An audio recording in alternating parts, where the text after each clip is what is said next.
Hello everyone, today we're at the concrete roof photovoltaic project site to introduce the features and structure of the solar mounting system. This system is specifically designed for flat roofs and ground-mounted installations, making it suitable for various kinds of solar power station projects. The main structure is made of high-strength carbon steel, treated with hot-dip galvanizing or aluminum magnesium coating, ensuring excellent corrosion and long-term durability.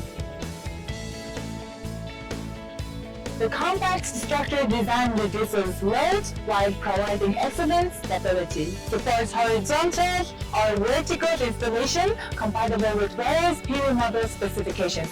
It allows adjustment of tilt angles as per customer requirements. Designed to withstand wind speeds of 48 meters per second and snow loads of 140 kilograms per square meter, suitable for harsh climate conditions. The unique grounding design reduces the cost of additional lighting protection devices. In summary, this concrete roof solar mounting system, with its efficiency, stability, and cost effectiveness, is the ideal choice for solar power station projects.